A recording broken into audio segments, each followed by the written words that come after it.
मैंने classic switched air drama बहुत देख लिया था, इसलिए इस रिच फैमिली में वापस आते ही मैंने सीधे उन 4 सिस्टर्स की तरफ देखा जो फेक एयर लियम को प्रोटेक्ट कर रही थीं, और कहा, अगर तुम मुझे अपना भाई नहीं मानती तो मुझे भी तुम्हारी बहन बनने की जरूरत नहीं है। अगर लियम ही तुम्हारा ओनली ब्रदर है तो वही तुम्हारा भाई रहे, उसे रखो, बस मेरे रास्ते से दूर रहो। मेरी बात सुनते ही चारों स्टर्लिंग डॉटर्स का चेहरा सफेद पड़ गया। विक्टर और क्लेयर दोनों शॉक्ड और परेशान दिखे। क्लेयर के चेहरे पर हर्ट देखकर मैंने हल्की सी साई ली। मॉम, ज्यादा मत सोचिए। डैड, मैं अपनी मर्जी से वापस आया हूँ और सच में आपको अपने पेरेंट्स मानता हूँ, लेकिन सिर्फ आपको दोनों को। मुझे उन लोगों को इम्प्रेस करने में कोई इंटरेस्ट नहीं है जो मुझे चाहते ही नहीं। आखिर मैं ग्रिम हेवन का यंग लॉर्ड हूँ, लोग मेरे पास आते हैं, मैं किसी के पीछे नहीं भागता। कब से मैं अपनी प्राइड निगलकर अप्रूवल मांगने लगा। डेमन का बॉडी लेने का मतलब है अब उसकी फेट भी मेरी है। विक्टर और क्लेयर की सिंसेरिटी साफ दिख रही थी, इसलिए मैं उन्हें रिस्पेक्ट और लव दूंगा जैसे रियल पेरेंट्स को देते हैं। बाकी लोग देखेंगे। अचानक एक सॉब ने साइलेंस तोड़ दिया। सबकी नजरें लियम पर गईं। उसकी आंखें लाल थीं, आवाज कांप रही थी। Mom, dad, sisters, I am sorry, ये सब मेरी गलती है। डेमन, प्लीज सिस्टर्स को ब्लेम मत करो। वो पूरा भी नहीं बोल पाया कि मैंने उसे बीच में ही रोक दिया। बस ये एक्टिंग बंद करो, मेरे पास टाइम और पेशेंस नहीं है। तुम्हें चाहिए क्या? ठीक है, मैं चला जाता हूँ, तुम सब अपनी हैप्पी फैमिली में रहो। मैं खड़ा होने लगा तो लियम शॉक में जम गया। डेमन, ये क्या कह रहे हो? ये तुम्हारा घर है, तुम ऐसे नहीं जा सकते। क्लेयर ने तुरंत मेरा हाथ पकड़ लिया, जैसे डर हो कि मैं सच में चला जाऊंगा।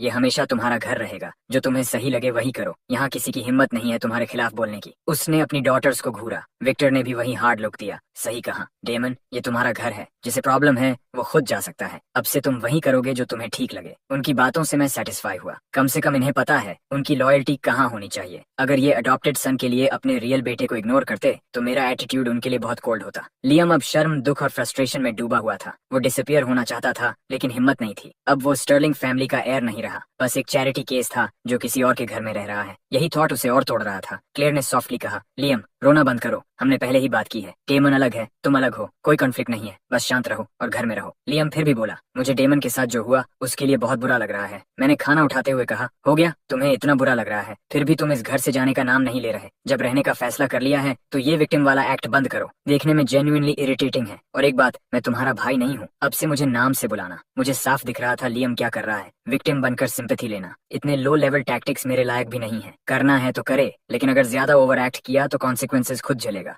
चाहे विक्टर और क्लेयर की रिस्पेक्ट ही क्यों ना हो। मेरी बात सुनकर लियम का चेहरा ऐसे फ्रीज हो गया जैसे सबके सामने थप्पड़ पड़ा हो। वो अंदर से जल रहा था, लेकिन कुछ कर नहीं सकता था। एला, जो सबसे छोटी और सबसे इम्पल्सिव थी, तुरंत लियम को डिफेंड करने उठी, लेकिन सेरिना ने उसका हाथ पकड़कर रोक लिया। सेरिना मुझे ध्यान से देख रही थी। उसकी आंखों में क्यूरियोसिटी और कैलकुलेशन दोनों थे। ये छोटा भाई इंटरेस्टिंग है, उसने काल्म आवाज में कहा। Welcome back home. मॉम और डैड सही कह रहे हैं, ये घर तुम्हारा है, हमेशा रहेगा। जो तुम्हें सही लगे वही करो। तुम्हें किसी और की फीलिंग्स की चिंता करने की जरूरत नहीं है। आज हमारी गलती थी, हमें लगा आप और डैड इतनी जल्दी वापस नहीं आएंगे, इसीलिए हम सब बाहर चले गए। प्लीज गलत मत समझिए, हम सच में खुश हैं कि आप वापस आ गए, सेरिना ने कैजुअली कहा, लेकिन उसकी आवाज में हल्की सावधानी छिपी थी। मैंने बस उसे एक नजर देखा और कुछ नहीं बोला। विक्टर ने अपनी बड़ी बेटी को बोलते देखा तो उसका एक्सप्रेशन थोड़ा सॉफ्ट हो गया। उसने स्टाफ को इशारा किया और अगला कोर्स सर्व होने लगा। आज किचन को फुल स्प्रेड तैयार करने को कहा गया था, हर तरह के डिशेस, क्योंकि किसी को अभी तक नहीं पता कि मुझे क्या पसंद है। By the way, dad, Damon कहाँ बड़ा हुआ, और जिन्होंने उसे पाला उनका क्या? सेरिना ने ऐसे पूछा जैसे अचानक याद आया हो, लेकिन उसकी नजरें शार्प थीं।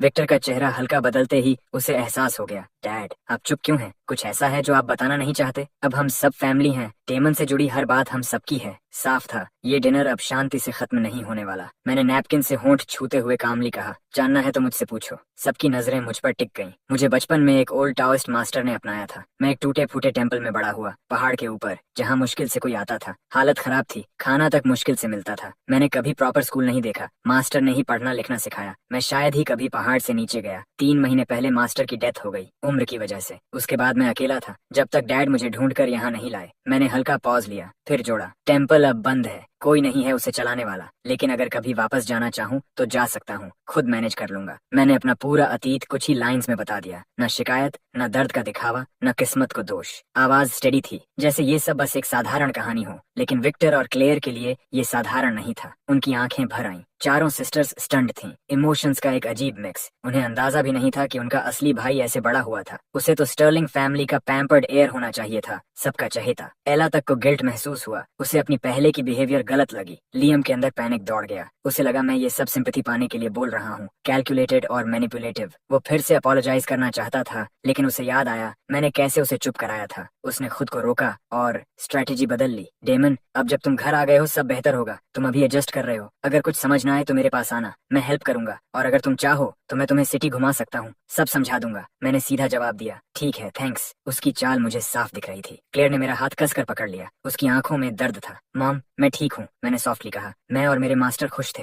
हाँ हालात मुश्किल थे, लेकिन टेम्पल शांत था और उन्होंने मुझे बहुत प्यार किया। सच कहूँ तो मेरा बचपन खुश था, ये पूरी तरह झूठ नहीं था। असली डेमन सच में खुश था। उसके मास्टर ने उसे जितना हो सका उतना प्यार दिया। वहाँ कोई विजिटर्स नहीं आते थे, दुनिया सिंपल थी। वो बिना किसी बोझ के जीता था। जब वो छोटा था और अकेला महसूस करता तो पीछे के पहाड़ पर जाकर जानवरों के साथ खेलता। अकेले होकर भी वो खुश था, बिना किसी चिंता के। डेमन ने खुद कहा था उसे कभी नहीं लगा कि वो सफरिंग में है। असली दर्द तब आया जब उसका मास्टर बीमार पड़ा और कुछ किया नहीं जा सकता था। वही उसकी पूरी दुनिया था, उसका एकमात्र सहारा। पहली बार उसने किसी को हमेशा के लिए खोने का दर्द महसूस किया। मास्टर की डेथ के बाद वो टेम्पल में अकेला रह गया, खामोशी में दिन बिताते हुए। विक्टर के उसे ढूंढने से 2 हफ्ते पहले वो पीछे के पहाड़ पर लकड़ी इकट्ठा करने गया था। तभी उसका पैर फिसला और वो क्लिफ से नीचे गिर गया। उस सुनसान पहाड़ पर किसी ने कुछ नहीं देखा। वह बिना किसी आवाज के, बिना किसी गवाह के मर गया। उसकी आत्मा ग्रिम हेवन पहुंची ठीक उसी समय जब मैं नियमित काम संभालने के लिए शहर वापस आया था। जब मैं डेमन की आत्मा से मिला, उसके जीवन भाग्य के बारे में कुछ तुरंत अलग लगा। उसके बर्थ चार्ट और फीचर्स के हर माप से उसे असाधारण धन और आराम से भरी जिंदगी जीनी थी। एक ऐसा भाग्य जिसमें परफेक्ट फॉर्चून और लंबी उम्र होती है, जो इस दुनिया में दुर्लभ है। ऐसा भाग्य आमतौर पर कई जन्मों के एक्यूमुलेटेड वर्च्यू से आता है, और फिर भी वह यहाँ ग्रिम हेवन में था। इसका केवल एक ही मतलब हो सकता था, उसकी रॉन्गफुल डेथ हुई थी और जो जीवन भाग्य उसका हक था उसे किसी और के हाथों समय से पहले खत्म कर दिया गया था। जैसा कि हुआ, ग्रिम हेवन हाल ही में गंभीर परेशानी में पड़ गया था। मुझे खुद मॉर्टल वर्ल्ड में आना पड़ा, इसलिए मैंने डेमन की आत्मा से संपर्क किया और एक फेयर डील किया। मैं मॉर्टल वर्ल्ड में उसकी आइडेंटिटी को उधार लेकर अपना काम संभालूंगा। हम दोनों को वही मिलेगा जो हमें चाहिए, और इसी तरह मैं यहाँ स्टर्लिंग हाउस होल्ड में ये सब जी रहा हूँ। ऐसा नहीं कि अगर मैं उन्हें बताऊं तो वे मुझ पर विश्वास करेंगे, खासकर विक्टर और क्लेयर। जो मैंने अभी कहा उसे सुनने के बाद वे अब पहले से भी ज्यादा मानते हैं कि मैं एक थॉटफुल, काइंड हार्टेड बच्चा हूँ। उन्हें यकीन है कि मैंने ये बातें सिर्फ उन्हें बेहतर महसूस कराने के लिए कही हैं। वे दोनों चुपचाप दुख मना रहे हैं। उनका बेटा एक प्रिविलेज्ड जीवन में पैदा हुआ था, और फिर भी उसने 1 दशक से ज्यादा समय उनसे दूर बिताया, ऐसी कठिनाइयों को झेलते हुए जो उसे कभी जाननी ही नहीं चाहिए थी। उन्होंने चुपचाप कसम खाई कि वे इसका 10 गुना मुझे लौट आएंगे। मेज पर माहौल भारी हो जाता है। हर कोई अपने उलझे हुए विचारों में बैठा है। चारों स्टर्लिंग सिस्टर्स भी शांत हो गई हैं, सिर झुकाए चुपचाप खाना खा रही हैं। अब उनकी तरफ से कोई परेशानी नहीं। विक्टर और क्लेयर अपना पूरा ध्यान मुझ पर दे रहे हैं। हर थोड़ी देर में वे धीरे से पूछते हैं कि खाना मेरे स्वाद के अनुसार है या नहीं। डेमन, तुम्हें कौन सा डिश सबसे ज्यादा पसंद है? क्या तुम चाहते हो कि माम तुम्हारे लिए थोड़ा सूप डाल दे? लियम उनके पास बैठा है, अपनी निराशा छुपा नहीं पा रहा। एला लगभग उसके लिए कुछ कहने ही वाली होती है, लेकिन हर बार जब उसकी नजर मुझ पर पड़ती है, असली भाई पर, उसे मेरी कही बातें याद आ जाती हैं। शब्द उसके गले में ही मर जाते हैं। मैं बस खाने का आनंद लेने पर ध्यान देता हूँ, लेकिन स्टर्लिंग फैमिली के लिए यह दृश्य अपने आप में एक अलग अर्थ ले लेता है। क्लेयर मुझे चमकती आंखों से देखती है। उसका दिल इतनी कोमलता से भरा है कि लगभग दर्द होता है। मुझे एक नजर देखकर ही वह समझ जाती है कि शायद मुझे कभी ऐसे खाने का मौका नहीं मिला। एक दूर पहाड़ पर जर्जर मंदिर में रहते हुए हालात खुद ही सब बता देते हैं। हर दिन पेट भर खाना मिलना ही बहुत था। अच्छा खाना कभी तस्वीर का हिस्सा नहीं था। क्लेयर चुपचाप मन में तय करती है कि अब से वह हर दिन मेरे लिए कुछ नया और स्वादिष्ट बनाएगी। रात के खाने के बाद बच्चे आज्ञाकारी होकर लिविंग रूम में बैठ जाते हैं। विक्टर इसे अपने बेटे के साथ बॉन्डिंग टाइम कहता है, जो अभी घर लौटा है। मैं आराम से बड़े लेदर सोफा में धंस जाता हूँ और सामने लगे बड़े फ्लैट स्क्रीन टीवी को देखता हूँ, पूरी तरह मोहित। डेमन, क्या तुम्हें सच में टीवी देखना इतना पसंद है? क्लेयर हल्की मुस्कान के साथ पूछती है। उसकी नजरें स्क्रीन पर टिकी हैं। मैं जोर से सिर हिलाता हूँ। ये टेलीविजन अद्भुत है, किसी स्टेज पर होने वाले किसी भी प्रदर्शन से कहीं ज्यादा मनोरंजक। बहुत लंबा समय हो गया है जब मैंने आखिरी बार मॉर्टल वर्ल्ड में कदम रखा था। मुझे उम्मीद नहीं थी कि यह इतना बदल चुका होगा। अभी मैं खुद को एक ऐसे कंट्री बम्पकिन की तरह महसूस कर रहा हूँ जो पहली बार शहर में आया हो। क्लेयर मुझे देखती है और उसकी आंखें फिर से भर आती हैं। उसका बेचारापन उसे चुभता है। वह इतना बड़ा हो गया है और फिर भी उसने कभी ठीक से टेलीविजन नहीं देखा। जब वह विचारों में खोई होती है, प्रोग्राम कमर्शियल्स में बदल जाता है। क्लेयर तुरंत रिमोट उठा लेती है। डेमन, मॉम तुम्हारे लिए कुछ और ढूंढती है। जो ड्रामा तुम देख रहे थे वह आज के लिए खत्म हो गया है। चलो दूसरे चैनल पर चलते हैं, और भी बहुत कुछ अच्छा है। मैं सहमति में सिर हिलाता हूँ। एक अच्छे बच्चे की तस्वीर। क्लेयर कैजुअली एक और चैनल पर जाती है, एक फैमिली ड्रामा पर रुकती है और रिमोट रख देती है। लेकिन कुछ ही पलों में पूरे कमरे में एक अजीब सी चुप्पी छा जाती है। लियम, जो पास ही बैठा था, उसका गोरा और नाजुक चेहरा गहरे लाल रंग से भर गया। उसकी आंखों में मुश्किल से छुपाई गई शर्म और ह्यूमिलिएशन जल रही थी। और जैसे टाइमिंग भी उसके खिलाफ हो, टीवी पर जो ड्रामा चल रहा था वही स्विच्ड एयर वाली स्टोरी थी। दो बच्चे जन्म के समय गलती से बदल दिए गए थे और आज का एपिसोड वही था जहां रियल एयर आखिरकार मिल जाता है। क्लेयर स्क्रीन को घूरते हुए पूरी तरह हिल जाती है। जो प्लॉट सामने चल रहा था वह उनकी अपनी सिचुएशन से लगभग पूरी तरह मेल खा रहा था। कमरे में ऐसी ऑकवर्डनेस भर जाती है कि उसे सहना मुश्किल हो जाता है। स्क्रीन पर दिखाया जाता है कि असली बेटा घर वापस आ जाता है, लेकिन अडॉप्टेड बेटा वहीं रहता है। पेरेंट्स उसे भेजते नहीं, बल्कि पहले से भी ज्यादा उसे प्यार करते हैं, जैसे वह कोई ट्रेजर हो, जबकि बायोलॉजिकल बेटा एक तरफ छूट जाता है, जैसे वह कोई आफ्टर थॉट हो। लिविंग रूम में भारी खामोश ऑकवर्डनेस फैल जाती है और तभी मैं जानबूझकर जोर से बोल पड़ता हूँ, अजीब नहीं है? कोई अपने ही फ्लैश एंड ब्लड से ज्यादा अडॉप्टेड बच्चे को क्यों प्रेफर करेगा? मान लिया कि सालों का साथ अटैचमेंट बना देता है, यह ह्यूमन नेचर है, लेकिन उसके लिए अपने असली बच्चे को सफर नहीं करना चाहिए। मैं बार बार सिर हिलाता हूँ, जैसे सच में हैरान हूँ। विक्टर और क्लेयर दोनों को महसूस होता है कि मैं किसी पर तंज कस रहा हूँ, लेकिन वे इसे साबित नहीं कर सकते। आखिर उन्होंने लियम को घर से नहीं निकाला, न ही उन्होंने कभी फेवरेटिज्म दिखाया और न ही मेरे साथ ठंडा व्यवहार किया। वे सच में लियम को जाने नहीं देना चाहते। इतने सालों तक उसे पालने के बाद वह बॉन्ड एक दिन में खत्म नहीं हो सकता, लेकिन वे यह भी जानते हैं कि सीमा कहाँ खींचनी है। चाहे वे लियम की कितनी भी परवाह करें, वह कभी मेरे नुकसान पर नहीं होगा। इसलिए वे खुद को समझाते हैं, वह बस शो पर कमेंट कर रहा है और कुछ नहीं, और अगर तंज है भी तो वह बेटियों पर है, हम पर नहीं। विक्टर और क्लेयर चुपचाप खुद को रीअश्योर करते हैं, अंदर उठ रही बेचैनी को दबाते हुए। उन्होंने पहले लियम को भेजने के बारे में सोचा था। वह लगभग अडल्ट हो चुका था, वे उसके लिए अलग जगह खरीद सकते थे, मंथली अलाउंस दे सकते थे, उसे यूनिवर्सिटी भेज सकते थे, लेकिन बेटियों ने इसका जोरदार विरोध किया, उनसे बार बार रिकंसिडर करने की विनती की। और क्योंकि विक्टर और क्लेयर खुद भी सॉफ्ट हार्टेड थे, लियम वहीं रह गया। यही सोचकर विक्टर अपनी बेटियों की ओर सख्त नजर डालता है। लियम अब और सहन नहीं कर पाता, वह अपना चेहरा ढक लेता है, रोने को रोकते हुए, और फिर अचानक ऊपर भाग जाता है। मैं उसे जाते हुए बिना किसी भाव के देखता हूँ। अब उसे क्या हो गया? एला का चेहरा बिल्कुल ठंडा है, वह अपने होंठ दबा लेती है। क्लेयर जबरदस्ती मुस्कुराती है, कुछ नहीं, लियम को बस थोड़ा समय चाहिए एडजस्ट करने के लिए। मैं हल्का सा भौहें चढ़ाता हूँ, तो अगर मैं यहाँ रहने वाला हूँ, क्या वह रोज रोएगा? ये तो थका देने वाला होगा। क्लेयर पूरी तरह असहाय लगती है, थकान की लहर उस पर छा जाती है। तभी एला अचानक फट पड़ती है, क्या तुमने यह जानबूझकर किया? मैं तुरंत नजरें हटा लेता हूँ, मासूमियत से पलकें झपकाते हुए। क्या किया जानबूझकर? एला दांत भींचकर मुझे घूरती है। तुमने अभी जानबूझकर लियम को उकसाया है ना? मॉम और डैड ने पहले ही कहा है कि वे तुम्हें कॉम्पेंसेट करेंगे, तुम्हें और क्या चाहिए? क्या लियम के जाने के बाद ही तुम संतुष्ट होगे? अब सब कुछ साफ हो जाता है। मैं रिमोट टेबल पर रखता हूँ और खड़ा हो जाता हूँ। मैं एला को ठंडी नजर से देखता हूँ। और तुम, क्या तुम्हें रास्ता साफ करने के लिए मुझे ही जाना होगा ताकि तुम्हारा प्रेशियस लियम रह सके? लगता है मैं अपने ही घर में कुछ बोल भी नहीं सकता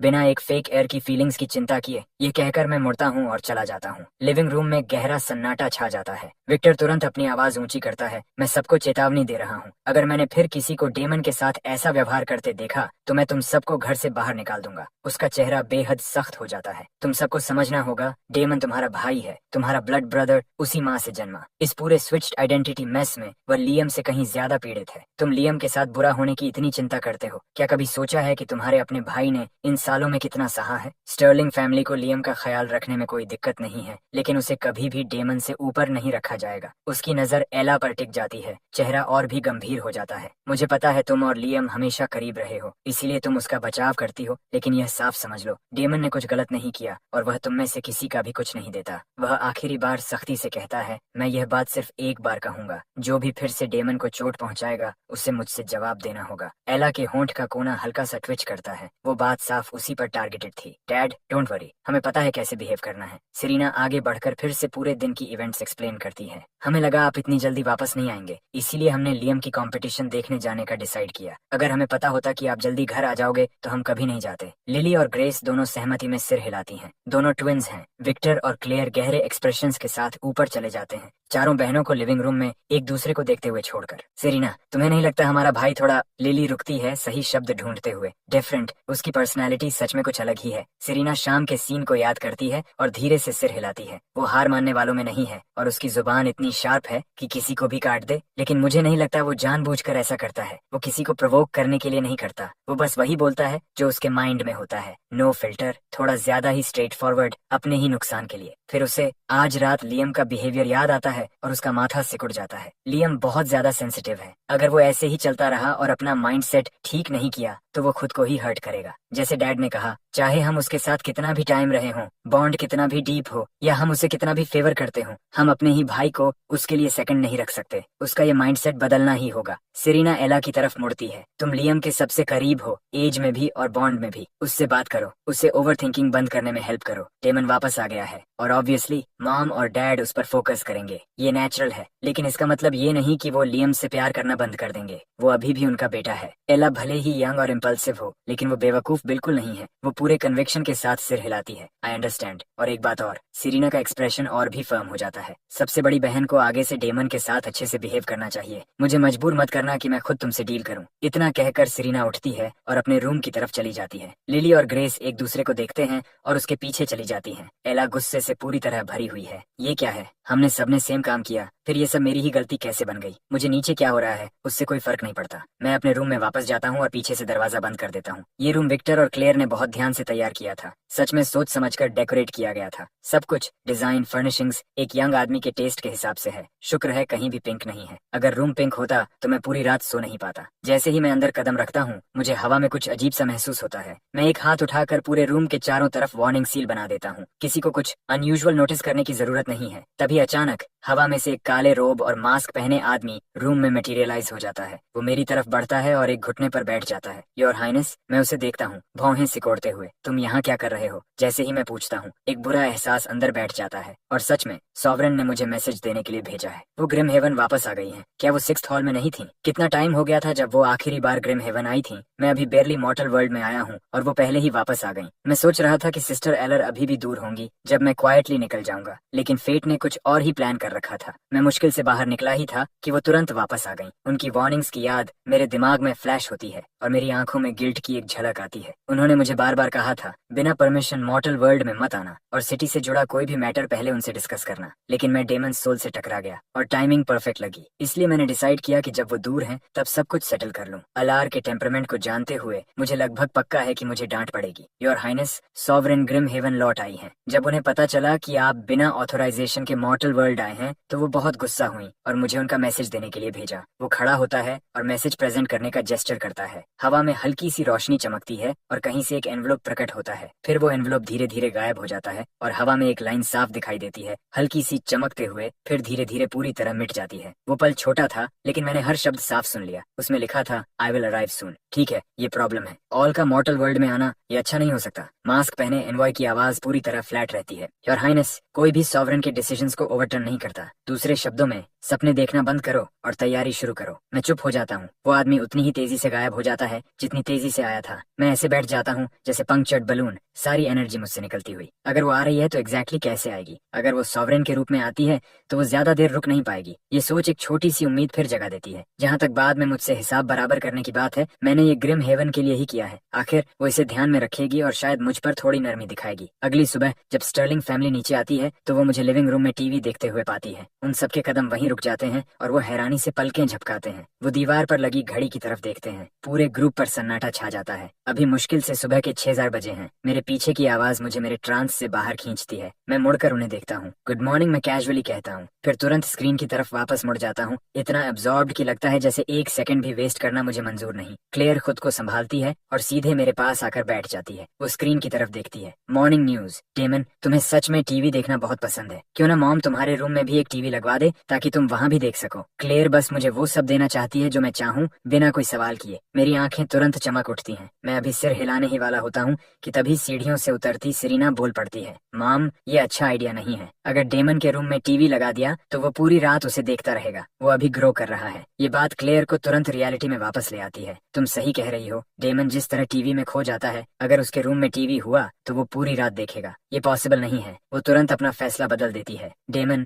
मॉम ने ठीक से सोचा नहीं था। ये सही नहीं होगा। हम तुम्हारी स्लीप अफेक्ट नहीं होने दे सकते। तुम यहीं लिविंग रूम में देखो। मॉम तुम्हारे साथ बैठेगी और हम जो देख रहे हैं उस पर बात भी कर सकते हैं। मेरा पूरी रात टीवी देखने का खूबसूरत सपना वहीं टूट जाता है। मैं सेरेना को गुस्से भरी नजर से देखता हूँ। उसे साफ मुझसे प्रॉब्लम है। मुझे टीवी तक नहीं लेने दे रही। अब तो ऑल का ऑप्शन भी बेटर लगने लगा है। क्लेयर नोटिस करती है कि मैं मुंह फुलाए बैठा हूँ और उसे ये एक साथ फनी भी लगता है और दिल तोड़ने वाला भी। आजकल हर बच्चा अपने फोन में लगा रहता है। टीवी तो अब हार्डली कोई नॉवेल्टी है, फिर भी उसका बेटा उससे पूरी तरह फैसिनेटेड है। कौन विश्वास करेगा? वो मुझे सॉफ्टली समझाती है, तुम्हारे रूम में टीवी रखना प्रैक्टिकल नहीं है, ये तुम्हारी स्लीप खराब कर देगा और तुम्हें हर समय अपने रूम में बंद भी नहीं रहना चाहिए। बेडरूम उसी के लिए होता है, अगर टीवी देखना है तो यहीं देखो। इस घर में कोई भी तुमसे रिमोट के लिए कम्पीट नहीं करेगा। मैं थोड़ा सोचता हूँ, टीवी तक एक्सेस होना ही इम्पोर्टेंट है, मैं मान जाता हूँ। फिर एक बात साफ कर देता हूँ, लेकिन तुम में से कोई भी रिमोट के लिए मुझसे लड़ नहीं सकता। क्लेयर हंस पड़ती है, उसकी आंखों में वार्मथ भरी होती है। हाँ हाँ, टीवी पूरा तुम्हारा है, जो भी तुमसे चैनल बदलने की कोशिश करेगा मैं खुद उससे डील करूंगी। वो ये कहते हुए सीढ़ियों से उतरती बेटियों की तरफ पॉइंटेड ग्लेयर डालती है। सेरीना के होंठ हल्के से ट्विच करते हैं। उसने कब से टीवी नहीं देखा, वो क्यों लड़ाई करेगी? अगर कोई लड़ेगा तो वो एला होगी। एला ऐसे रिएक्ट करती है जैसे किसी ने उस पर पैर रख दिया हो। आप मेरी तरफ क्यों इशारा कर रही हैं? आपको लगता है मैं सच में उससे टीवी के लिए लड़ूंगी? मैं इतनी चाइल्डिश नहीं हूँ। उसका ये रिएक्शन सिचुएशन को और खराब कर देता है। लिविंग रूम में मौजूद हर कोई अलग अलग एक्सप्रेशंस के साथ उसकी तरफ देखने लगता है। मैं धीरे धीरे फाइनल ब्लो देता हूँ, अगर तुम लड़ना भी चाहो तो पहले जीतने लायक होना पड़ेगा। क्लेयर तुरंत एला पर सख्त हो जाती है। तुम डेमन से रिमोट के लिए नहीं लड़ोगी, समझी? अगर मुझे पता चला कि तुम उसे परेशान कर रही हो तो मैं तुम्हारे फादर से कहकर तुम्हारी अलाउंस का हर एक सेंट बंद करवा दूंगी, हर एक सेंट। एला तुरंत एक नाराज मेंढक की तरह फूल जाती है। उसके गाल फूले हुए, चेहरा गुस्से से तना हुआ, और वो मेरी तरफ कई गुस्से भरी नजरें चुपके से डालती है। मैं उसे एक बार भी साइड ग्लांस नहीं देता। वो इतनी गुस्से में है कि उसकी पूरी एपेटाइट ही खत्म हो जाती है। विक्टर अचानक एक बात उठाता है, उसकी उम्र का कोई भी बच्चा अब तक हाई स्कूल के फाइनल ईयर में होता। लियम अगले जून में कॉलेज एंट्रेंस एग्जाम्स देने वाला है। डेमन को भी वही करना चाहिए, लेकिन उसने पूरी जिंदगी टेम्पल में बिताई है बिना किसी फॉर्मल स्कूलिंग के, और उसकी उम्र वही है जो है, तो वो शुरू कहाँ से करे? क्या वो सीधे फाइनल ईयर में जंप करके पेस पकड़ पाएगा? उसे एनरोल करना आसान है, असली प्रॉब्लम है ग्रेड लेवल। विक्टर जितना सोचता है उसकी भौहें उतनी ही सिकुड़ती जाती हैं। वो ये बात सीधे मुझसे करता है, और क्योंकि मैं स्कूल को इस वर्ल्ड को समझने का तरीका बनाना चाहता हूँ, मैं बिना हेजिटेशन अग्री कर लेता हूँ। लियम की नजरें बदलती हैं जैसे वो सोचता है, फिर वो मुस्कुरा कर कहता है, डैड, डेमन को मेरी क्लास में डाल देते हैं, इस तरह मैं उस पर नजर रख सकता हूँ और उसकी पढ़ाई में हेल्प कर सकता हूँ। मैं उसकी तरफ देखता भी नहीं। विक्टर को ये आइडिया अच्छा लगता है, लेकिन उसे चिंता है कि मैं एकेडमिकली कीप अप नहीं कर पाऊंगा और मेरे ग्रेड्स खराब हो सकते हैं। और लियम के ग्रेड्स हमेशा स्ट्रांग रहे हैं, और क्योंकि स्विच्ड चाइल्ड की बात उनके सोशल सर्कल में सीक्रेट नहीं है, उन्होंने इसे कभी छिपाने की कोशिश भी नहीं की। लोग इनेविटेबली मेरी तुलना लियम से करेंगे, और विक्टर को डर है कि इससे मेरी प्राइड हर्ट हो सकती है। सेरीना कामली बीच में बोलती है, डैड, आपको इतनी चिंता करने की जरूरत नहीं है। अगर डेमन पेस नहीं पकड़ पाया तो हम प्राइवेट ट्यूटर रख लेंगे 1-on-1 सेशंस के लिए, और जब हमारे पास टाइम होगा हम खुद भी उसे पढ़ा सकते हैं। वैसे भी ये सेमेस्टर ऑलमोस्ट खत्म होने वाला है। डेमन को नेक्स्ट सेमेस्टर तक वेट करने दें, इस टाइम में उसे प्रॉपर्ली कैचअप करा देते हैं। मुझे लगता है वो ठीक रहेगा। क्लेयर की आंखें चमक उठती हैं, वो खुशी से ताली बजाती है। ऑफ कोर्स, मुझे ये पहले क्यों नहीं सूझा? Private tutor. एला को छोड़कर पढ़ाई कभी उसकी स्ट्रॉन्ग पॉइंट नहीं रही। तुम तीनों के ग्रेड्स एक्सेलेंट हैं। डेमन को फाइनल ईयर का करिकुलम पढ़ाना तुम्हारे लिए कोई प्रॉब्लम नहीं होगा। वो तुरंत फैसला कर लेती है, डेमन, पहले 2-3 दिन सेटल हो जाओ, फिर तुम तीनों बारी बारी से हर कोई एक सब्जेक्ट लेकर उसे जितना जल्दी हो सके अप टू स्पीड करो। सेरीना सिर हिलाती है, वर्क्स फॉर मी। सबसे बड़ी बहन के अग्री करते ही लिली और ग्रेस भी सिर हिला देती हैं। एला समझ नहीं पाती कि उसे रिलीव्ड होना चाहिए या इंसल्टेड फील करना चाहिए, क्योंकि उसे सबके सामने डम मान लिया गया। मैं असल में मना करने वाला था, लेकिन क्लेयर के चेहरे की एक्साइटमेंट देखकर मैं अपनी बात निकल जाता हूँ। लियम अपना लोअर लिप काटता है और अपनी आंखें नीचे कर लेता है, अपने अंदर के डीप हर्ट को छिपाते हुए। स्विच चाइल्ड वाली बात उनके सोशल सर्कल में अब कोई सीक्रेट नहीं रही। विक्टर और क्लेयर का इसे छिपाने का कभी इरादा भी नहीं था, बल्कि उन्होंने पहले से प्लान कर लिया था। जैसे ही मैं प्रॉपर्ली सेटल हो जाऊंगा, वो एक बैंक्वेट रखेंगे, अपने सर्कल के सभी इन्फ्लुएंशियल लोगों को इनवाइट करेंगे और सबके सामने मेरी आइडेंटिटी ऑफिशियली रिस्टोर करेंगे, ताकि जब मैं उस वर्ल्ड में जाऊं तो मुझे कभी मॉकरी या डाउट फेस न करना पड़े। मुझे ऐसे इवेंट्स पसंद नहीं है, लेकिन मैं समझता हूँ कि ये जरूरी है, नहीं तो लोग एंडलेस स्पेकुलेशन करेंगे। वो सोचेंगे कि रियल हेयर वेलकम नहीं है, या इससे भी बुरा कि मुझे एक फेक ने ओवरशैडो कर दिया है। जैसे ही मैं थोड़ा सा एडजस्ट करता हूँ, क्लेयर मुझे शॉपिंग मॉल ले जाने के लिए इंतजार ही नहीं कर पाती, एक फुल शॉपिंग स्प्री के लिए। सेरीना और विक्टर को छोड़कर जिनके पास काम है, बाकी सबको साथ खींच लिया जाता है। इसका मतलब लियम घर पर अकेला रह जाता है। एला फ्रंट पैसेंजर सीट में बैठी है, गुस्से से फूली हुई। हर कुछ सेकंड में रियर व्यू मिरर से मुझे घूरती है। मैं अपनी आंखें उठाने की भी जहमत नहीं करता। मुझे आंखें बंद करके भी पता है वो क्यों गुस्सा है। लियम खुद नहीं आया। क्या मुझे उससे रिक्वेस्ट करनी चाहिए थी? जब हम मॉल के पार्किंग लॉट में पहुंचते हैं, एला खुद ही कार पार्क करने के लिए वॉलंटियर करती है। लिली और ग्रेस, क्लेयर और मेरे साथ मॉल के अंदर चली जाती हैं और हमारा शॉपिंग डे शुरू हो जाता है। क्लेयर मेरा हाथ पकड़कर चलती है। हम ज्यादा दूर भी नहीं जाते कि मैं अचानक रुक जाता हूँ और अपना सिर हल्का सा झुकाकर ध्यान से सुनता हूँ। मॉम, आपने वो सुना? मुझे अभी एक डल थर्ड जैसी आवाज सुनाई दी, जैसे कोई भारी चीज बहुत ऊंचाई से गिरकर जमीन पर जोर से लगी हो, और वो कोई ऑर्डिनरी ऑब्जेक्ट नहीं था, उसकी आवाज अलग थी। क्लेयर भी सिर झुकाकर सुनती है। मुझे कुछ नहीं सुनाई दे रहा। ये बहुत बड़ा मॉल है, हर जगह नॉइज ही ही नॉइज है। जो भी आवाज तुमने सुनी वो शायद क्राउड नॉइज ही थी। वो अभी बोल ही रही होती है कि लिली आगे कुछ गड़बड़ नोटिस करती है। हल्की हल्की चीखें उनकी तरफ आ रही होती हैं। मॉम, आगे कुछ हो रहा है। मेरी आंखें तुरंत शार्प हो जाती हैं। मैं पीछे हाथ बढ़ाकर क्लेयर की कलाई पकड़ लेता हूँ। मॉम, चलिए जाकर देखते हैं। कोई कुछ कह पाता उससे पहले ही मैं उसे खींचते हुए उस कमोशन की तरफ ले जाता हूँ। बहनों को वहीं खड़ा एक दूसरे को देखते छोड़कर। एला ठीक उसी समय पहुंचती है पार्किंग से आते हुए और बड़बड़ाती है, ये इतना नोजी क्यों है? लिली उसे सीधी नजर से देखती है। ये बात मॉम के सामने बोलकर देखो, फिर पता चलेगा। एला आंखें घुमाती है और कहती है, कुछ नहीं, हमें जल्दी करना चाहिए। अगर कुछ सीरियस हुआ तो मॉम और डेमन डेंजर में पड़ सकते हैं। ये कहकर वो सब तेज कदमों से पीछे पीछे चल पड़ते हैं। क्लेयर को मैं आधा दौड़ाते हुए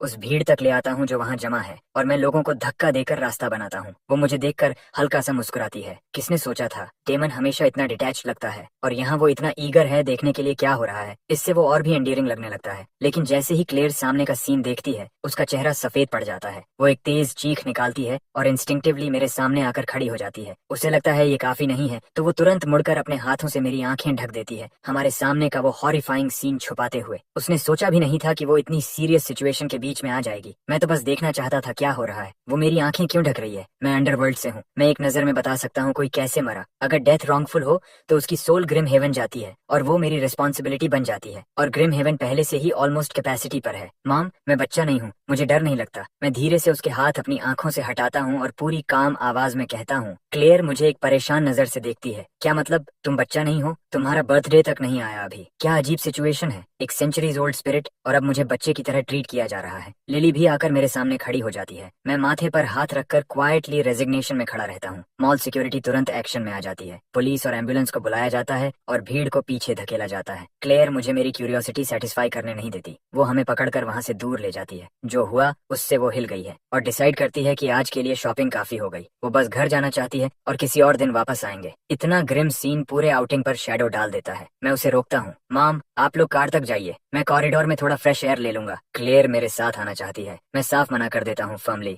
बिना किसी आर्ग्यूमेंट के। मैं 3 साल का नहीं हूँ, मुझे हवा लेने के लिए चैपरोन की जरूरत नहीं है। मैं साइंस फॉलो करके कॉरिडोर तक जाता हूँ और रेलिंग के पास खड़ा हो जाता हूँ। एक यंग आदमी मेरी तरफ आता है। मुझे देखकर वो चौंक जाता है, सिर झुका लेता है और जल्दी से आगे निकल जाता है। मैं उसकी जाती हुई फिगर को देखता रहता हूँ। मेरी सांस हल्की सी बदलती है जब मैं क्वाइटली एक सांस लेता हूँ। वही है डेथ की हल्की सी सेंट। मैं जानबूझकर कॉरिडोर में ठहरता हूँ। थोड़ी देर बाद वो आदमी वापस उसी रास्ते से आता है। मुझे अभी भी वहाँ खड़ा देखकर वो रुक जाता है, जैसे उसे उम्मीद नहीं थी कि मैं अभी भी वहीं रहूंगा। मैं बिना जल्दबाजी के इंतजार करता हूँ और जैसे ही वो पास आता है मैं फिर से एक केयरफुल सांस लेता हूँ। हल्की ही सही, लेकिन मुझे पूरा यकीन है उस पर डेथ की स्मेल है। मैं उसे लंबे समय तक मेजर करते हुए देखता हूँ। क्या घूर रहे हो? क्या तुमने कभी किसी गुड लुकिंग गाय को नहीं देखा? वो मेरी नजर पकड़ लेता है जैसे मैंने उसकी नर्व हिट कर दी हो और तुरंत जवाब देता है। फिर वो जल्दी जल्दी वहाँ से चला जाता है, उसका पूरा बिहेवियर गिल्ट और पैनिक से भरा हुआ। जब कोई डेथ के करीब होता है तो उसकी स्मेल उस पर बहुत स्ट्रांग होती है, लेकिन वो आदमी अलग था जिससे सिर्फ 2 पॉसिबिलिटीज बचती हैं। या तो ये स्मेल उस पर किसी और से आई है या उसने खुद किसी को मारा है। पहली पॉसिबिलिटी में बहुत वेरिएबल्स हैं जिससे कंक्लूजन निकालना मुश्किल है।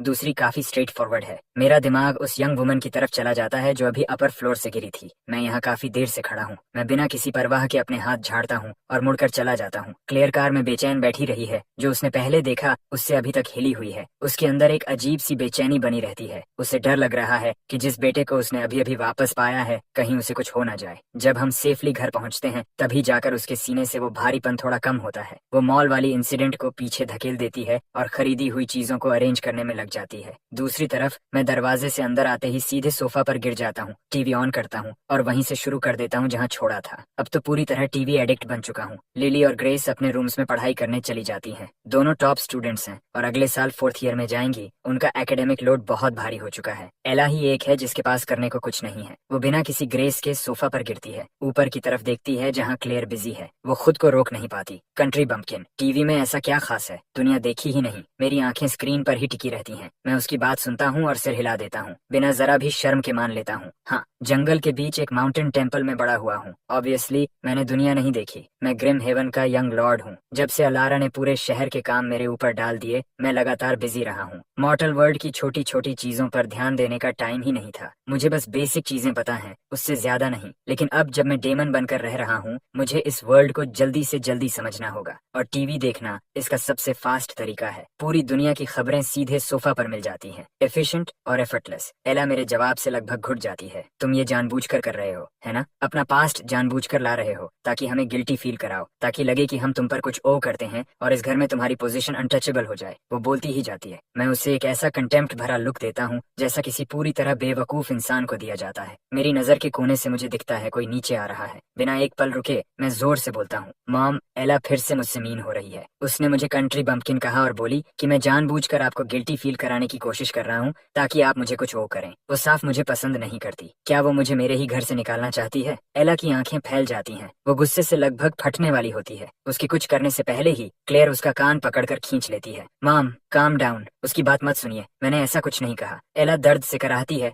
लेकिन खुद को बचाने की कोशिश में बोलती रहती है। मैं उसकी तरफ इशारा करता हूँ, चेहरे पर सही अमाउंट का हर्ट दिखाते हुए। उसने खुद कहा, और मुझे कंट्री बम्पकिन भी कहा, जिसने कभी टीवी तक नहीं देखा। मैंने पहले ही बताया, मैं माउंटेन टेम्पल में बड़ा हुआ हूँ। ऑब्वियसली मैंने दुनिया नहीं देखी। और फिर वो कहने लगी कि मैं एला कुछ बोलने की कोशिश करती है, लेकिन शब्द उसी के थे, बस मतलब वैसा नहीं था। लगता है आज तुम खुद ही ट्रबल मांग रही हो। इधर आओ, तुम्हें पता चलेगा तुमने क्या कमाया है। और अपने भाई को डिस्टर्ब करना बंद करो जब वो टीवी देख रहा हो। क्लेयर इस बार बिल्कुल भी मर्सी नहीं दिखाती। एला का कान जोर से खींचते हुए उसे अलग ले जाती है, उसे सिखाने के लिए पूरी तरह सीरियस। वो सच में समझ नहीं पाती इस बच्चे को। उसने लियम को इतना प्यार दिया, उसे किसी अनमोल चीज की तरह स्पॉइल किया। फिर डेमन के आते ही उसे उससे प्रॉब्लम क्यों है? डेमन उसका असली भाई है, उसका अपना खून। वो अपनी प्रायोरिटीज सही नहीं रख पा रही। साफ है उसे ठीक से डिसिप्लिन नहीं मिला। मैं एला को रोते हुए पूरी ठंडी नजरों से देखता हूँ, बिना किसी सिंपैथी के, और उसे अपना एक सबसे ट्रायम्फेंट लुक देता हूँ। ये उसे और भी भड़का देता है। मैंने पूरी तरह समझ लिया है। स्टर्लिंग की चारों बेटियों में एला सबसे कम शार्प है, बिल्कुल होपलेसली डेंस। मेरा ध्यान वापस टीवी पर चला जाता है। मैं न्यूज चैनल पर नजर टिकाकर बैठा हूँ,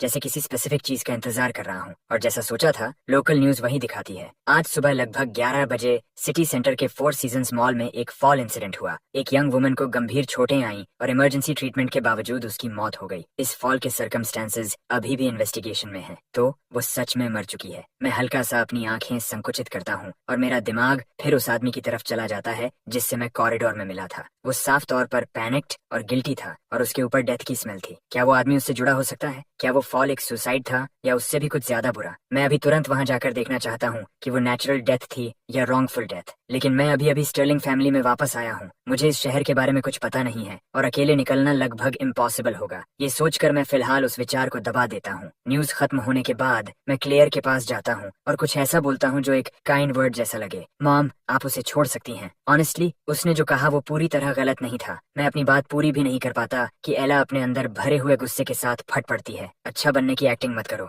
बस ये सुनते ही क्लेयर का गुस्सा फिर से बढ़ जाता है, जो अभी थोड़ा शांत हुआ था। डेमन, एला पर अपना टाइम वेस्ट मत करो। वो इतनी थिक स्किन्ड है कि उसे कुछ महसूस ही नहीं होता। मैं उसे जितना भी सजा दूं, उसे फर्क नहीं पड़ेगा। मैंने किचन में तुम्हारे लिए कुछ बनाया है, जाकर देखो रेडी हुआ या नहीं। क्लेयर जानबूझकर मुझे वहाँ से दूर भेज रही है। मैं एला की तरफ एक गहरी सिंपैथी भरी नजर डालता हूँ, फिर मुस्कुराते हुए किचन की तरफ चला जाता हूँ। एला को पूरा यकीन हो जाता है कि मैं उसे चिढ़ा रहा हूँ। वो मेरी पीठ को घूरती है, लेकिन तुरंत क्लेयर उसे पकड़ लेती है। एला, अगले कुछ दिनों तक मैं यही सोचता रहता हूँ कि कॉरिडोर वाले आदमी को कैसे ढूंढूं। तभी मौका खुद मेरे पास आ जाता है। स्टर्लिंग फैमिली मेरे होम कमिंग बैंक्वेट का आयोजन कर रही है। शहर के लगभग हर इंपॉर्टेंट व्यक्ति को इनवाइट किया गया है। बैंक्वेट की रात स्टर्लिंग विला पूरी तरह रोशनी और शोर से भरी होती है। परफ्यूम और सिल्क की खुशबू, ग्लासेस की खनखनाहट, लोग ड्रिंक्स उठाए हुए, हर तरफ एलिगेंटली ड्रेस्ड महिलाएं और शार्प सूट्स पहने पुरुष बातचीत में लगे हुए। मैं पूरे समय ऊपर अपने रूम में रहता हूँ। क्लेयर नीचे बिजी है और सही समय पर मुझे नीचे ले जाकर इंट्रोड्यूस करने वाली है। मैं एक टेलर्ड फॉर्मल सूट पहनता हूँ। जब मुझे सही लगता है, मैं अपने रूम से बाहर निकलता हूँ। लियम के रूम के पास से गुजरते हुए मैं थोड़ा रुकता हूँ और दरवाजे की तरफ ध्यान देता हूँ। मैं जानबूझकर सुन नहीं रहा, बस अंदर लोग थोड़ी ज्यादा लाउड आवाज में बात कर रहे हैं, और मैं कोई ऑर्डिनरी इंसान नहीं हूँ। एक बार सुनते ही मुझे पता चल जाता है कि लियम से बात करने वाली महिला मेरी नॉमिनल आंट हेलेना है। क्योंकि ये होम कमिंग बैंक्वेट इतना इंपॉर्टेंट है, कैपिटल से पूरा स्टर्लिंग फैमिली आया हुआ है। इसमें मेरे अंकल का फैमिली भी शामिल है, जिन्होंने स्टर्लिंग कंपनी, एंसेस्ट्रल एस्टेट और फैमिली के ज्यादातर एसेट्स इनहेरिट किए हैं। साथ साथ ही मेरी ग्रैंड मदर मिसेस स्टर्लिंग भी आई हैं, लेकिन उनकी सिंसेरिटी क्वेश्चनेबल है। आखिर बैंक्वेट आज है और वो लोग बस कल ही आए हैं, जैसे कोई जल्दी ही नहीं थी। मिसेस स्टर्लिंग हमारे विला में रुकी हैं, बाकी लोग सिटी के होटल में ठहरे हैं। मैं अपना ठोड़ी हाथ पर टिकाकर क्वाइटली ये नोट करता हूँ कि लियम का मेरे अंकल वाले फैमिली से काफी अच्छा रिलेशन है। कोई हैरानी नहीं कि आंट हेलेना ने कल मुझ पर बेरली ध्यान दिया। बस कुछ हॉलो बातें और खत्म। मैं अभी सोच ही रहा होता हूँ कि अंदर फुटस्टेप्स सुनाई देते हैं। मैं तुरंत अपने रूम में वापस चला जाता हूँ। जब वो दोनों बाहर निकलकर नीचे चले जाते हैं, मैं फिर से दरवाजा खोलकर बाहर आता हूँ। तभी क्लेयर मुझे लेने ऊपर आ रही होती है। मुझे तैयार देखकर उसके चेहरे पर मुस्कान आ जाती है, आंखों में वार्मथ और खुशी भरी होती है। डेमन, आज तुम बहुत हैंडसम लग रहे हो। ये कोई तारीफ नहीं, सच है। क्लेयर इसे मेरे टेम्पल वाले अपब्रिंगिंग से जोड़ती है। दुनिया के शोर और उलझनों से दूर रहकर मैंने एक अलग साफ और रेयर क्वालिटी डेवलप की है। वो जितना मुझे देखती है उतना ही खुश होती जाती है। वो मन ही मन एक वादा करती है कि वो मुझे हर हाल में प्रोटेक्ट करेगी, मुझे ऐसा ही केयर फ्री रखेगी पूरी जिंदगी। चलो, समय हो गया है। मॉम तुम्हें नीचे ले चलती है। हम कुछ कदम चलते हैं और मैं कैजुअली पूछता हूँ, क्या लियम को भी साथ नहीं लेना चाहिए? जरूरत नहीं, आज की रात तुम्हारे लिए है। वो अभी तुम्हारी आंट के साथ है। उसे साथ लाने से वो और ज्यादा ओवरथिंक करेगा। वो आजकल बहुत सेंसिटिव हो गया है। ऑनेस्टली हमें समझ नहीं आता इसे कैसे हैंडल करें। आंट हेलेना उसे बहुत पसंद करती है। पिछले कुछ हफ्तों में मैंने जो समझा है, विक्टर और उसके बड़े भाई के रिलेशंस काफी कूल हैं। नहीं तो विक्टर फैमिली डिवाइड होने के बाद यहाँ आकर सब कुछ शुरू से नहीं बनाता। वो लोग हर साल कैपिटल जाते हैं, लेकिन वो सिर्फ मिसेस स्टर्लिंग के रिस्पेक्ट में होता है। तो फिर आंट हेलेना को लियम से इतना लगाव क्यों है? क्लेयर को इसमें कुछ भी अजीब नहीं लगता और वो पेशेंटली समझाती है, तुम्हें पता है तुम्हारे फादर की फैमिली कैसी है। उनका एक बड़ा भाई और एक बड़ी बहन है। तुम्हारे अंकल और हेलेना का कभी बेटा नहीं हुआ। तुम्हारी आंट का एक बेटा था, लेकिन वो स्टर्लिंग नेम कैरी नहीं करता। इस फैमिली को बेटा सिर्फ मैंने दिया। ये कहते हुए उसके चेहरे पर गिल्ट साफ दिखाई देता है। ये सब डेमन का होना चाहिए था। वो स्टर्लिंग फैमिली का चेरिश्ड यंग एयर होना चाहिए था, लेकिन फेट ने इस सबको एक क्रूल मजाक बना दिया। ये सोच फिर से उसके अंदर दुख की लहर ले आती है। मैं हल्का सा आईब्राव उठाता हूँ, तो यही रीजन है। मुझे स्टर्लिंग फैमिली के साथ रहते हुए 2 वीक्स से ज्यादा हो चुके हैं। आज मेरी पहली पब्लिक अपीयरेंस है। क्लेयर और विक्टर मेरे दोनों साइड्स पर चलते हैं। मैं धीरे धीरे स्टेयरकेस से नीचे उतरता हूँ और जैसे ही मैं दिखता हूँ, रूम में मौजूद हर इंसान मेरी तरफ मुड़ जाता है। मेरी प्रेजेंस हर गेस्ट की पूरी अटेंशन खींच लेती है। मुझ में जरा भी टिमिडिटी नहीं है। मेरा चलने फिरने का तरीका साफ दिखाता है कि मैं वेल्थ और रिफाइनमेंट में पला बढ़ा हूँ। हर जेस्चर, हर कदम एक प्रिविलेज्ड यंग एयर की तस्वीर पेश करता है। लियम मुझे सबके बीच सेंटर में खड़ा देखता है और उसके सीने में एक कसाव सा महसूस होता है। उसकी नजरें मुझ पर टिक जाती हैं और हटती नहीं। उसके चेहरे पर लॉस और जेलसी साफ लिखी होती है। हेलेना ये चेंज नोटिस करती है और तुरंत उसे रिएश्योर करती है, लियम वरी मत करो। जो वो अभी दिखा रहा है वो सिर्फ एक्ट है। कोई भी परफॉर्मेंस कर सकता है। तुम वही हो जिसे इस फैमिली ने पाला है। ये मत भूलो कि तुम इस घर में 10 साल से ज्यादा रहे हो। तो क्या हुआ अगर वो बायोलॉजिकल सन है? बॉन्ड्स बनने में टाइम लगता है। लियम एक हल्की सी स्माइल देता है। आंट हेलेना, मैं ठीक हूँ और मैं जेन्युइनली खुश हूँ उनके लिए। मॉम और डैड को उनका बेटा वापस मिल गया। ये बहुत अच्छी बात है। मुझे इस फैमिली से इतने सालों में बहुत कुछ मिला है। अगर कुछ है तो मैं डेमन का ही इंडेटेड हूँ। हेलेना उसे एक शार्प लुक देती है और अपनी आवाज धीमी रखती है। इसका तुमसे क्या लेना देना है? तुम भी तो बेबी थे, है ना? गलती पेरेंट्स की थी, जिन्होंने बच्चों पर ध्यान नहीं दिया, तभी ये मिक्सअप हुआ। इसमें तुम्हारी कोई गलती नहीं है। अब अपना माइंड काम करो और ओवरथिंक करना बंद करो। मैं विक्टर और क्लेयर को अच्छी तरह जानती हूँ। उन्होंने तुम्हें इतने साल सच्चे केयर के साथ पाला है। उनका बायोलॉजिकल सन वापस आ गया है। इसका मतलब ये नहीं कि वो तुमसे प्यार करना बंद कर देंगे। अपना माइंड सेट ठीक करो, खुद को नीचे मत गिराओ जब किसी ने तुमसे ऐसा कहा भी नहीं। आखिर में बस ये याद रखो, तुमने कुछ गलत नहीं किया। तुम किसी के भी इंडेटेड नहीं हो, समझे? लियम अपने होंठ काटता है और हल्का सा सिर हिलाता है। वो और कुछ नहीं बोलता। विक्टर और क्लेयर उसका ख्याल रखना बंद नहीं करेंगे, लेकिन अब कुछ भी पहले जैसा नहीं रहेगा। चाहे ये घर हो या पूरा स्टर्लिंग फैमिली, सिटी और कैपिटल, दोनों जगह वो अकेला गोल्डन ग्रैंडसन था। हर कोई उसे किसी अनमोल चीज की तरह रखता था। उसकी हर इच्छा पूरी होती थी। हर किसी की नजर उसी पर होती थी। और अब ये गिरावट बहुत बड़ी है। डेमन के वापस आने के बाद वो जैसे उनकी नजरों में एग्जिस्ट ही नहीं करता। उनका पूरा वर्ल्ड अब डेमन के आसपास घूमता है। उसकी सिस्टर्स भी बदल गई हैं। सिर्फ एला ही उसके साइड पर खड़ी है। ये सब सोचकर लियम के अंदर अनबेरेबल रिजेंटमेंट भर जाता है। जो कुछ उसका था अब उसे उसका आधा से ज्यादा छोड़ना पड़ रहा है। कोई इसे कैसे एक्सेप्ट करे? जब लियम अपने थॉट्स में खोया रहता है, तब तक विक्टर और क्लेयर मुझे फॉर्मली इंट्रोड्यूस कर चुके होते हैं, पूरे सेरेमोनी के साथ। उनके हर शब्द में साफ प्राइड और अफेक्शन झलकता है। चारों स्टर्लिंग डॉटर्स भी मेरे साथ खड़ी होती हैं। रूम में मौजूद हर इंसान के लिए ये दृश्य खुद ही सब कुछ बता देता है। लियम, स्टर्लिंग फैमिली सच में कुछ अलग ही है ना? पूरा फैमिली वहाँ खड़ा है, इतना वार्म और यूनाइटेड, और तुम बस साइड में अकेले खड़े हो। हेलेना तो मिंगल करने चली गई है। कुछ वेल कनेक्टेड यंग मैन जो लियम के करीब हैं उसके पास आ जाते हैं, उसके लिए इंडिग्नेशन दिखाते हुए। बेकार की बात मत करो। आज की रात डेमन की है। ये बैंक्वेट खास उसी के लिए ऑर्गेनाइज किया गया है। वो इसका राइटफुल सेंटर है। मेरा वहाँ खड़े होने का क्या काम? ऐसा नहीं था कि विक्टर और क्लेयर ने जानबूझकर उसे अलग रखा। बैंक्वेट से पहले